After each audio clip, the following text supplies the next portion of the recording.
Tonight I'm going to be working on this tractor. This is my son's pulling tractor. This tractor is what we call up here, we call a SportStock tractor.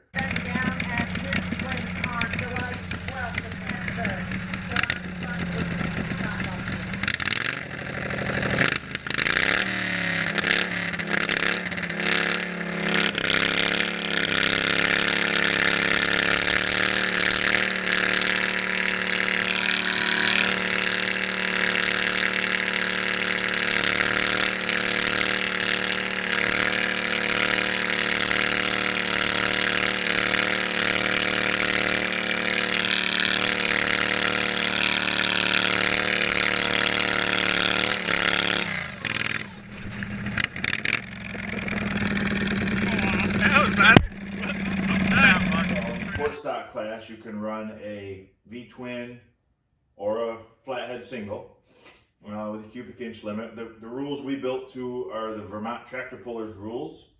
There's clubs all around that have a similar class, but nobody can agree on the rules. So everybody's at least a little bit different. But this tractor, we actually used it for the gender reveal for my grandson a year ago now.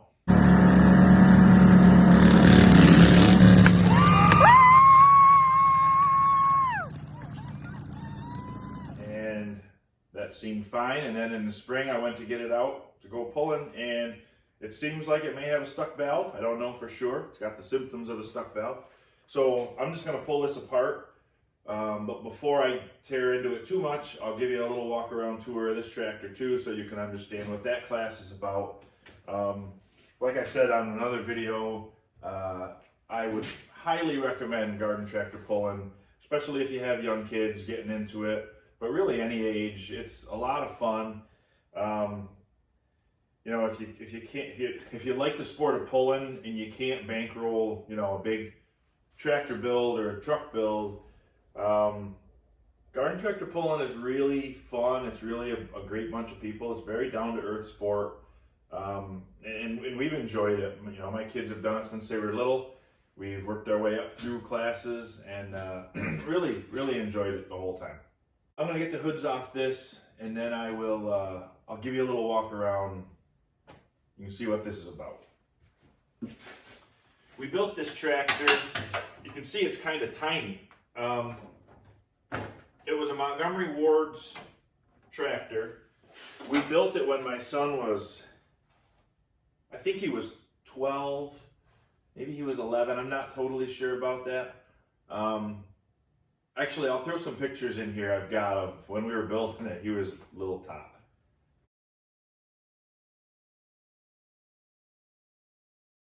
It was a great project. We built it together. It's very much the thing about when you go from the stock class, at least with the rules we have here, the SportStock or above classes, you're getting to where you actually can build the tractor if that's what you want to do. I mean, you can still just take a normal tractor and put a bigger engine in it. That's like usually Cub Cadet. You can take a 582 Cub Cadet is the kind of a staple, or a narrow frame Cub Cadet, and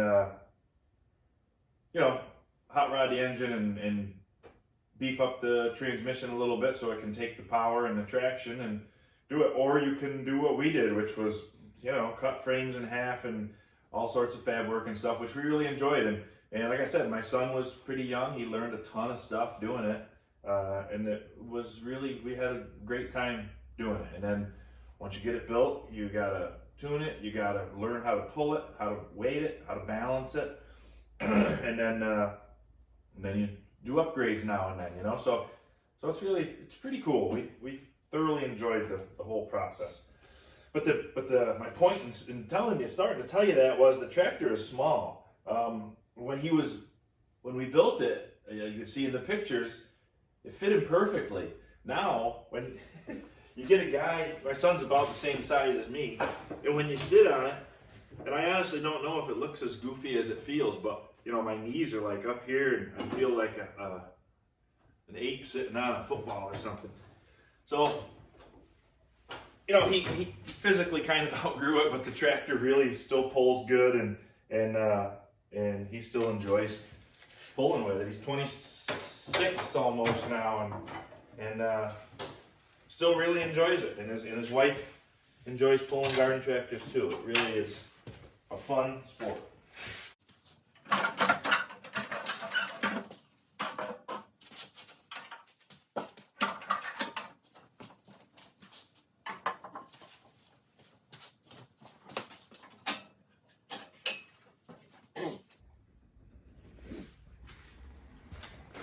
Yeah, so when we originally built the tractor, we built a Briggs Vanguard twin for it. The engine had great horsepower, or at the time it seemed to be plenty of horsepower, but we never could get the governor to settle down and work quite right. And finally we gave up on that motor and built a Kohler Command V-twin. These engines, I mean, you can get them out of junk tractors for, you know, if you really shop around, you can find them for $50, even, you know, that don't have holes in them. So that's all you really need to start with, is a block and a crankshaft and a set of heads.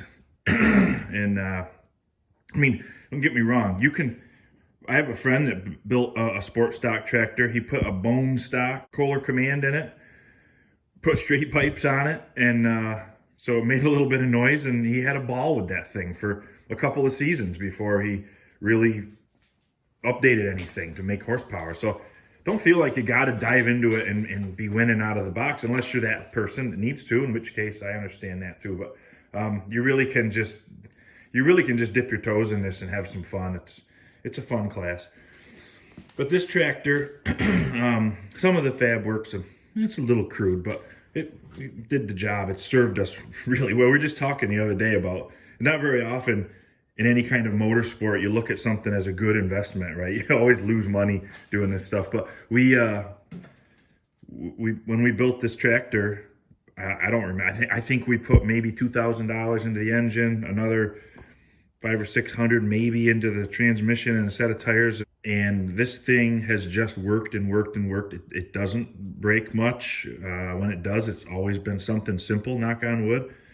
Even this, if this is just a stuck valve, I'll just take that one head and recondition it, and it'll be ready to go again. So this has actually been a really good investment, if you can believe it.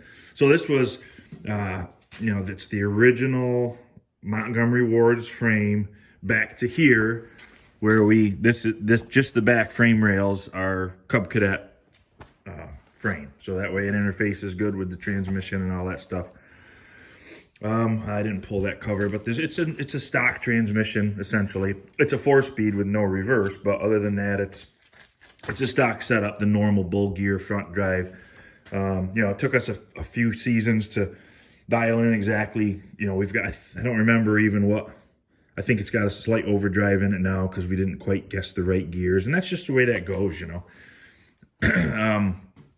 The fenders, actually, originally they flipped up like that. We just added a lot of bracing to stiffen them up, because when you're pulling, a lot of times you want to shift your butt over. That's the only way you can steer when the front tires are off the ground. So you need them to be sturdy enough you can slide your butt over onto them and lean a bit. Yeah, and the original tractor didn't have side panels. We made the side panels our custom, and the hood. You can see we originally had a center exit header on it when we had the Briggs, and we switched to the others. But in the paint, we painted it ourselves. The paint is there's a couple of huge drips right there, but we're not. I don't fault somebody if they're fussy, that's fine. And I don't fault somebody if they're like us either. We don't really care about that sort of thing. We don't need everything to be, show car quality or whatever. So this tractor has, it would be a 4-puck. It is a 4-puck clutch, but we make our own now. We started doing that, and I have the place I can buy the pucks, so we redo them ourselves when they need to be redone. This one, when we switched engines, we just couldn't make things work quite right. We had to make this extension which at the time I really hated the thought of it.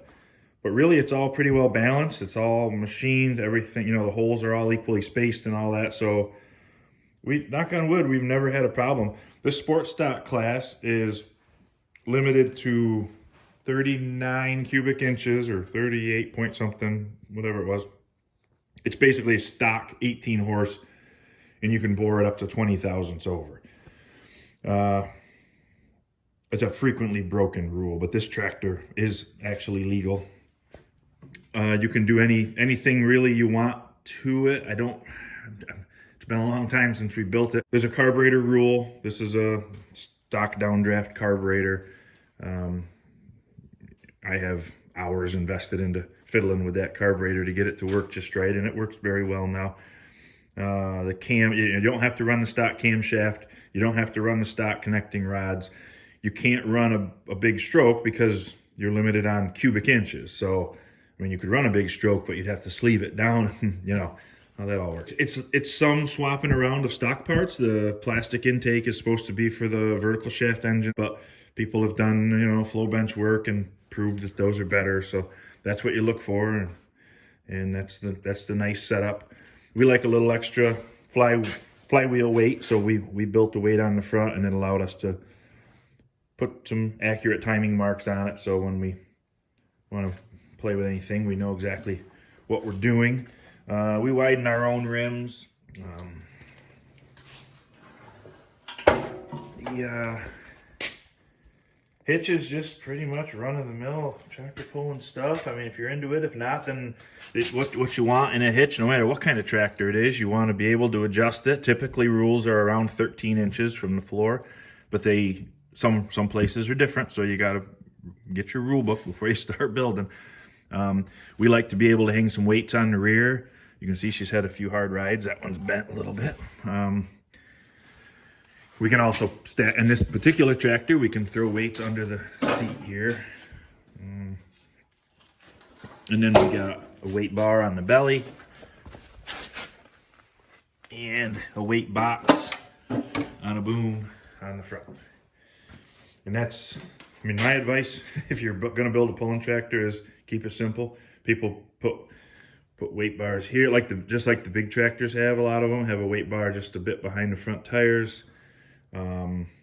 It's all fine, but you make your life difficult.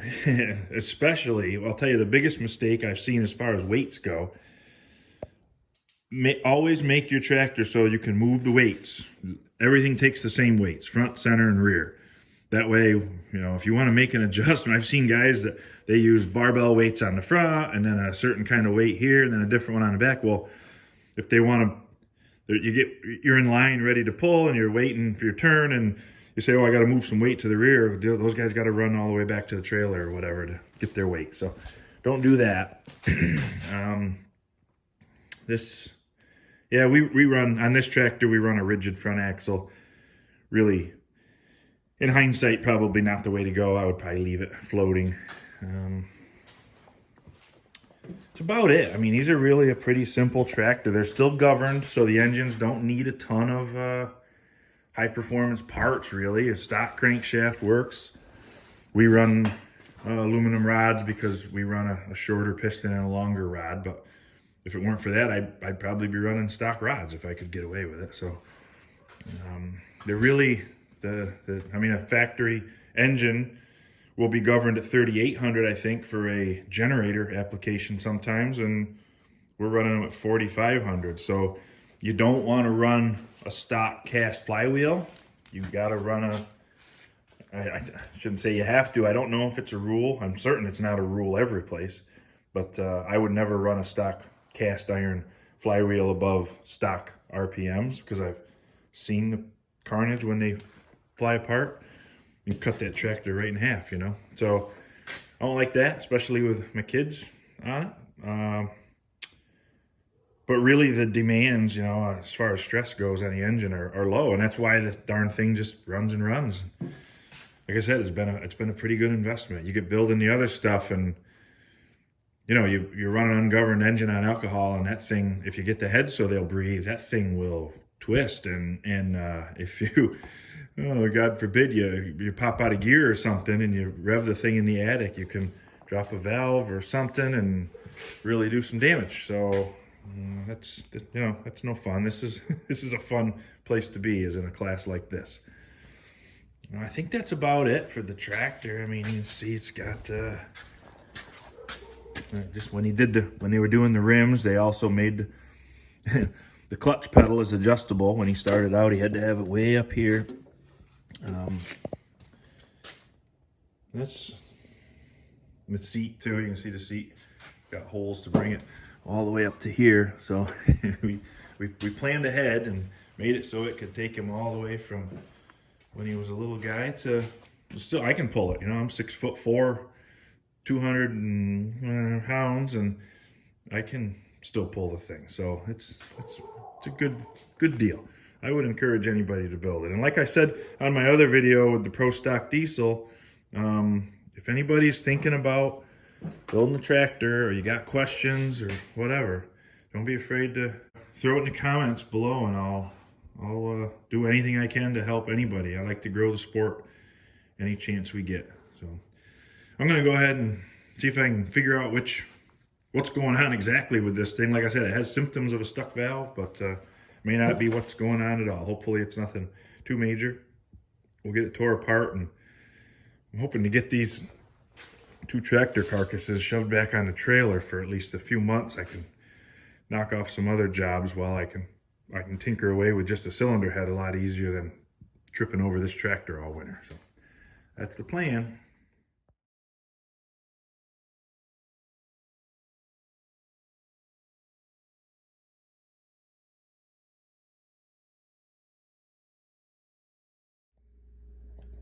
All right, well, here's what I found. I knew pretty quickly it wasn't a stuck valve once I got the valve covers off, so I decided just to go ahead and pull the motor out, as you see. Got it over here, and I thought, well, maybe there's a rod broke or something, but everything inside looked fine, and figured out it was this cylinder, and sure enough, what happened was we dropped a valve seat. This valve seat fell out. This piece here is kind of welded to the head. And then that's the rest of that valve seat in there, but very minimal damage to the piston. So I mean, I don't think it's usable, but I doubt if it hurt anything, the rods or the bearing or anything. I'll probably throw a new bearing on it, and probably gonna need a new piston. I don't know, we'll tear it apart and we'll see what we got, but still pretty simple and not a huge deal for us. It's kind of weird. I don't know why that seat would have come out. I mean, these things are engineered to mow lawns with the cooling fins plugged full of grass and leaky oil for 10 or 15 years. They ought to handle this pretty easy life for them, really. But anyways, that's where we're at, and we'll see where we go from here, I guess. Well, that's about it for that little project for now. I got the motor out, so now I can get the tractor the heck out of the shop and make a little room, and I can putter away with this head as the winter goes on, you know, whenever I get time, just like the head for the SportStock diesel. We just, we got real head problems around here, I guess. But like I said, this SportStock engine, I'm not complaining really, because that's gotta be 10 years old at least. Yeah, it's got probably 12 or 13 years old, and this is probably the most serious thing really that's ever happened to it. So I can't complain about that. Just build them well, and they really hold up pretty good, because it's actually pretty easy life really compared to what they're engineered for. So that's that. I'm gonna get this mess cleaned up and get these tractors on the trailer, try to open this shop up a little bit, and we'll be doing another video before too long. If you like this, hit subscribe, and you know, you can see what I got when it comes out, and I'll be putting out a lot more garden tractor pulling stuff, I imagine, and just all sorts of crap. I got tons of projects. I think in a video pretty soon I'm gonna throw out a whole bunch of projects. Once I get a couple more knocked off that I've got to do, I think I'll throw out a bunch and let let's see if anybody wants to comment and tell me what to work on next. Because once I get, I think, 2 more little jobs done, the rest of the projects I got, I really don't care what I work on next. So maybe I'll see what you guys want to see, and I'll do that first. All right? Be nice to each other out there.